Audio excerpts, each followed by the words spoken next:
Salut à tous, je suis très heureux de vous retrouver sur ma chaîne YouTube où je vous demande de vous inscrire et aussi de liker. Aujourd'hui, je voudrais approfondir un peu la notion de l'esprit humain, de son pouvoir et de son implication dans la réalisation ou dans la réussite à tout point de vue de l'homme. Et je voudrais commencer par cette belle expression, cette belle citation de ce jésuite catholique Pierre Théat de Chardin qui dit ceci: nous ne sommes pas des êtres humains ayant des expériences spirituelles, mais nous sommes plutôt des êtres spirituels ayant des expériences humaines. Très fort. Alors cela nous montre déjà la force invincible et incontournable, le principe unique que peut être l'esprit humain aussi déjà. Et dans cette même logique, on peut dire que l'esprit humain est une âme de fécondité, de raisonnement et de liberté que le Créateur fait don à tous et à chacun de manière égale. Voilà. Il y a une très belle citation amérindienne qui l'exprime au mieux, qui dit: l'homme possède en lui une vision sacrée, un pouvoir unique qui lui permet d'actualiser au quotidien la vision du grand esprit dont il est l'expression. Alors on voit déjà une tâche de responsabilité, un engagement d'affirmation de soi, mais aussi un désir profond d'expression de la liberté humaine.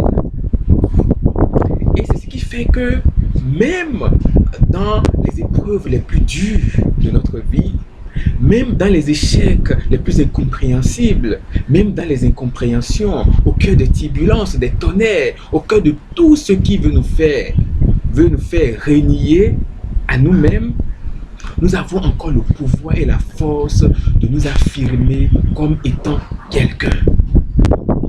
Et Gandhi, ce sage indien promoteur de la non-violence, a pu dire au cœur de sa prison sous la domination britannique ceci: vous pouvez m'enchaîner, vous pouvez me torturer, vous pouvez même détruire mon corps, mais vous n'aurez jamais d'emprise sur moi.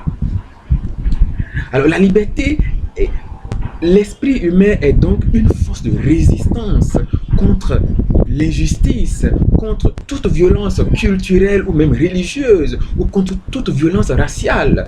Et cela, William Cooper l'exprime bien dans un poème où il met sur les lèvres d'un noir esclave en Angleterre cette expression: même s'ils m'enrôlent, ils ne vendront jamais les esprits.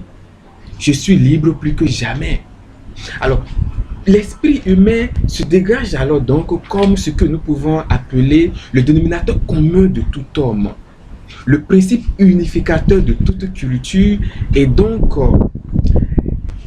une capacité pour l'homme de s'insérer et de se reconnaître dans ce qu'on peut appeler la civilisation humaine.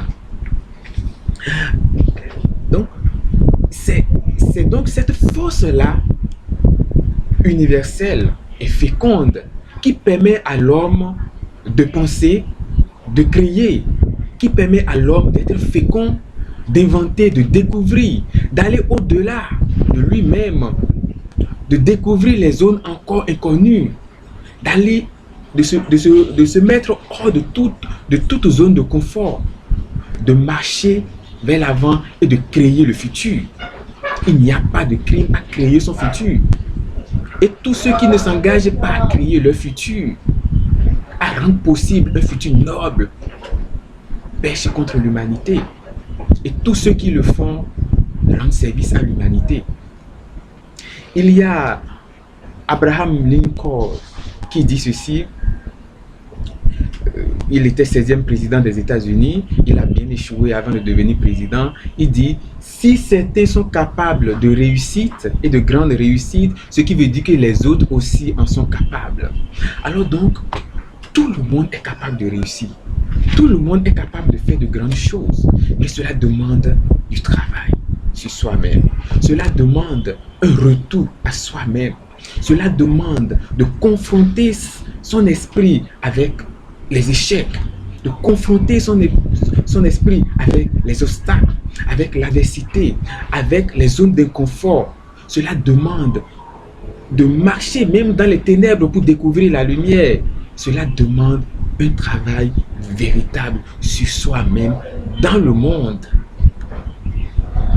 Et c'est ce que des gens comme Thomas Edison, Tracy Jackson, Nelson Mandela, Kwame Nkrumah, Gandhi, Pierre Teilhard de Chardin et bien d'autres, pourquoi pas Barack Obama et sa femme, et pourquoi pas Dangote et tout cela, et tous ces grands stars de la cinématographie américaine qui ont travaillé sur eux-mêmes, qui n'ont pas abandonné, qui ont travaillé pour devenir eux-mêmes et se réaliser dans la vérité. Des gens comme Denzel Washington. Tout cela nous dit que l'esprit est le même chez tout le monde. L'esprit humain est le même chez tout le monde. Et que tout le monde peut travailler et devenir soi-même. Alors, pour toi comme pour moi aujourd'hui, il y a une urgence à ne jamais abandonner le combat. Il y a une urgence à savoir que je peux devenir quelqu'un de noble et de grand. Il y a une urgence à ne pas se laisser réduire par les critiques. Il y a une urgence à ne pas se laisser influencer par les regards extérieurs qui veulent nous écrouler. Il y a une urgence à aller au-delà, à aller plus profond. Et comme le dit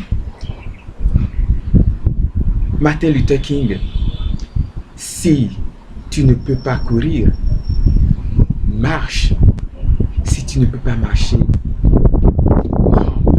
Et par tous les moyens, va de l'avant et réussis.